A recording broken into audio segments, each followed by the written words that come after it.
Hi hello ನಮಸ್ತೆ ಎಲ್ರಿಗೂ. ಎಲ್ಲರೂ ಹೇಗಿದ್ದೀರಾ? ಎಲ್ಲರೂ ಚೆನ್ನಾಗಿದ್ದೀರಾ ಅಂತ ಭಾವಿಸ್ತಾ ನಮ್ಮ ಗಟೀಸ್ ಕಿಚನ್ಗೆ ಎಲ್ರಿಗೂ ಪ್ರೀತಿಯ ಸ್ವಾಗತ. ಇವತ್ತು ಒಂದು ಸ್ಪೆಷಲ್ ಆದಂತಹ ಬಿರಿಯಾನಿ ಪ್ರಿಯರಿಗೆ ಹಾಗೆ ನಾನ್ ವೆಜ್ ಲವರ್ಸ್ಗೆ ತುಂಬಾ ಇಷ್ಟವಾದಂತಹ ಚಿಕನ್ ದಮ್ ಬಿರಿಯಾನಿ ಹೇಗೆ ಮಾಡೋದು ಅಂತ ನೋಡುವ. Come let's get start. Chicken dum biryani ಮಾಡೋದಕ್ಕೆ ಕೇಸರಿ ದಳನ ಹಾಲಿನಲ್ಲಿ ನೆನೆಸ್ಕೊತಾ ಇದ್ದೀನಿ. ಒಂದು 10 ನಿಮಿಷಗಳ ಕಾಲ ನೆನೆಸ್ಕೊಳ್ಳೋಣ. ಹಾಗೆ ಬಿರಿಯಾನಿ ಪಾಟ್ ಆಗಿರ್ಬೋದು, ಕುಕ್ಕರ್ ಆಗಿರ್ಬೋದು, ನೀವೇನು ಯೂಸ್ ಮಾಡ್ತಿರೋ ತೊಗೊಂಡು ಸ್ವಲ್ಪ ಎಣ್ಣೆ, ಸ್ವಲ್ಪ ತುಪ್ಪ ಎರಡನ್ನೂ ಹಾಕ್ಕೊಳ್ಳೋಣ. ಸ್ವಲ್ಪ ಬಿರಿಯಾನಿ ಮಸಾಲ, ಸ್ಪೈಸಸ್ ಮಾಮೂಲಿ ಚಕ್ಕೆ, ಲವಂಗ, ಕಲ್ಲು, ಹಾಗೆ ಸೋಂಪು, ಏಲಕ್ಕಿ ಎಲ್ಲವನ್ನು ಲೈಟಾಗಿ ಫ್ರೈ ಮಾಡ್ಕೊಳ್ಳೋಣ.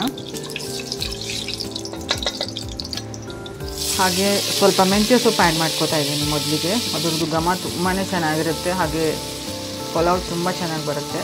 ಉದ್ದಕ್ಕೆ ಹೆಚ್ಚಿಟ್ಕೊಂಡಿರೋಂತಹ 2 ಈರುಳ್ಳಿ ಹಾಕೋತಾ ಇದ್ದೀನಿ. ಅದರೊಟ್ಟಿಗೆ ಹಸಿರು ಮೆಣಸಿನ್ಕಾಯಿ ಒಂದು 3 ಎಲ್ಲವನ್ನು ಚೆನ್ನಾಗಿ ಫ್ರೈ ಮಾಡ್ಕೊಳ್ಳಿ. ಹಾಗೆ ಇಲ್ಲಿ ಮ್ಯಾರಿನೇಟೆಡ್ ಚಿಕನ್ ಹಾಕೋತಾ ಇದ್ದೀನಿ. ಮ್ಯಾರಿನೇಷನ್ಗೆ ನಾನಿಲ್ಲಿ ಚಿಕನ್ನು ಸ್ಮಾಲ್ ಬೌಲಷ್ಟು ಕರ್ಡು, ರೆಡ್ ಚಿಲ್ಲಿ ಪೌಡರ್, ಅರಿಶಿನ, ಉಪ್ಪು ಆ್ಯಡ್ ಮಾಡ್ಕೊಂಡು 1 ಅವರ್ ಮ್ಯಾರಿನೇಷನ್ ಮಾಡ್ಕೊಂಡಿದ್ದೀನಿ. ಹಾಗೆ ಸಣ್ಣಗೆ ಹೆಚ್ಚಿಟ್ಕೊಂಡಿರೋ ಟೊಮೆಟೊ ಹಾಕ್ಕೊಳ್ಳೋಣ. ಸ್ವಲ್ಪ ಉಪ್ಪು ಹಾಕ್ಕೊಂಡು ಒಂದು 10 ನಿಮಿಷಗಳ ಕಾಲ ಚಿಕನ್ ಬೇಯಿಸ್ಕೊಳ್ಳೋಣ. ಅದಾದ ನಂತರ ಸ್ವಲ್ಪ ಪುದೀನ ಆ್ಯಡ್ ಮಾಡ್ಕೋತಾ ಇದ್ದೀನಿ.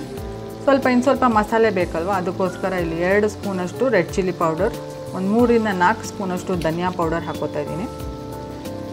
ಇದು ಗರಂ ಮಸಾಲ, ಒಂದು 1/2 ಸ್ಪೂನಷ್ಟು ಗರಂ ಮಸಾಲ. ಇದು ಗ್ರೀನ್ ಚಿಲ್ಲಿ, ಇದು ಜಿಂಜರ್ ಗಾರ್ಲಿಕ್ ಪೇಸ್ಟ್. ಇದು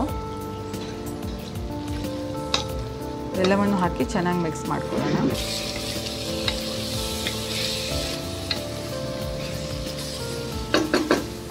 ಒಂದು 10 ಮಿನಿಟ್ಸ್ ಕ್ಲೋಸ್ ಮಾಡಿ ಚೆನ್ನಾಗಿ ಬೇಯಿಸ್ಕೊಳ್ಳಿ. ಫ್ಲೇವರ್ ಎಲ್ಲ ಚೆನ್ನಾಗಾಗುತ್ತೆ, ಮಸಾಲೆ ಚೆನ್ನಾಗಿ ಬೇಯುತ್ತೆ. ಅದಾದ ನಂತರ ಒಂದು ಅರ್ಧದಷ್ಟು ಚಿಕನ್ ಮತ್ತು ಮಸಾಲಾನ ಎತ್ತಿಟ್ಕೊಂಡು ಬಿಡೋಣ. ಇಲ್ಲಿ ಬಿರಿಯಾನಿ ಲೇಯರಿಂಗ್ ಮಾಡಬೇಕಾಗತ್ತಲ್ಲ, ಅದಕ್ಕೋಸ್ಕರ ಒಂದು ಸ್ವಲ್ಪ ಚಿಕನ್ ಹಾಗೆ ಪಾಟ್ನಲ್ಲೇ ಬಿಡಿ. 1 ಲೇಯರ್ ಚಿಕನ್ ಮಸಾಲ ಆಗಿರುತ್ತೆ.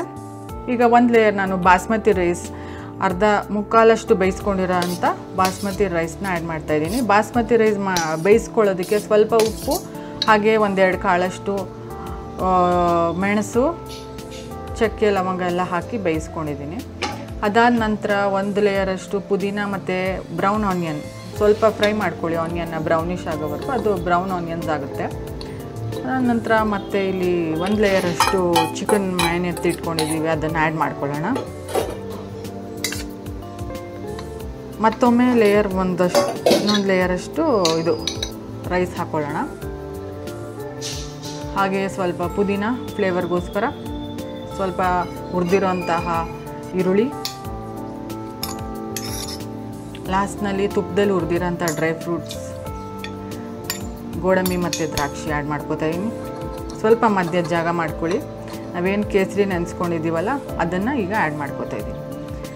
ಇದು ಹಾಕೋದ್ರಿಂದ ತುಂಬ ರುಚಿಯಾಗಿರುತ್ತೆ ರೈಸು, ತುಂಬ ಫ್ಲೇವರ್ ಚೆನ್ನಾಗಿರುತ್ತೆ ರೈಸ್ದು ಅಂತ ಹೇಳಿ. ಈಗ ನಾವು ದಮ್ ಕಟ್ಕೊಳ್ಳೋಣ. ಮುಚ್ಚಿಟ್ಕೊಂಡು ಫುಲ್ ಎಲ್ಲ ಸೀಲ್ ಮಾಡ್ಕೋಬೇಕು. ನೀವು ಮೈದಾ ಹಿಟ್ಟಾದರೂ ಯೂಸ್ ಮಾಡ್ಬೋದು, ಇಲ್ಲ ಗೋಧಿ ಹಿಟ್ಟಾದರೂ ಯೂಸ್ ಮಾಡಿಕೊಂಡು ಫುಲ್ ಸೀಲ್ ಮಾಡ್ಕೊಂಡು ಬಿಡೋಣ. ಸಿಮ್ ಮಾಡ್ಕೊಳ್ಳಿ. ಸ್ಟವ್ನ ಸಿಮ್ ಮಾಡಿಕೊಂಡು ಅದ್ರ ಮೇಲೆ ಒಂದು ಹೆಂಚು ಇಟ್ಕೊಂಡು ಒಂದು 3/4 ಗಂಟೆ ಅಷ್ಟು ದಮ್ ಕಟ್ಕೊಳ್ಳಿ. ಈಗ ದಮ್ ಆಗಿದೆ. ಈಗ ಅದು ಹಸಿಟ್ಟೆಲ್ಲ ಏನಿದೆ ಅದನ್ನೆಲ್ಲ ತಕ್ಕೊಂಡ್ಬಿಟ್ಟು ನೋಡೋಣ. ಈಗ ಬಿರಿಯಾನಿ ತಯಾರಾಗಿದೆ. ಚಿಕನ್ ದಮ್ ಬಿರಿಯಾನಿ ನೋಡಿ ಎಷ್ಟು ರುಚಿಯಾಗಿ ಕಾಣ್ತಾ ಇದೆ, ಕಲರ್ಫುಲ್ಲಾಗಿ. ತುಂಬ ಅದ್ಭುತವಾಗಿರುತ್ತೆ ಈ ಒಂದು ಚಿಕನ್ ದಮ್ ಬಿರಿಯಾನಿ. ಮನೆಯಲ್ಲೇ ಮಾಡಿಕೊಂಡು ಶುಚಿಯಾಗಿ ತಿನ್ನಬೇಕು.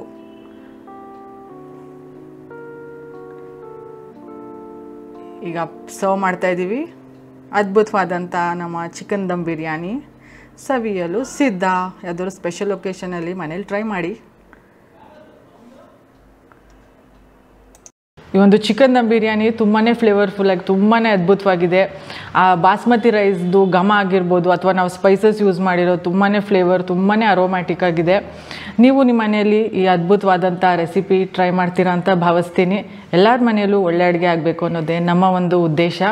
ಹಾಗೆ ಮುಂದಿನ ವಿಡಿಯೋದಲ್ಲಿ ಹೊಸ ರೆಸಿಪಿಯೊಂದಿಗೆ ಸಿಗೋಣ. Until then, happy cooking, happy eating and keep smiling. ನಮಸ್ತೆ.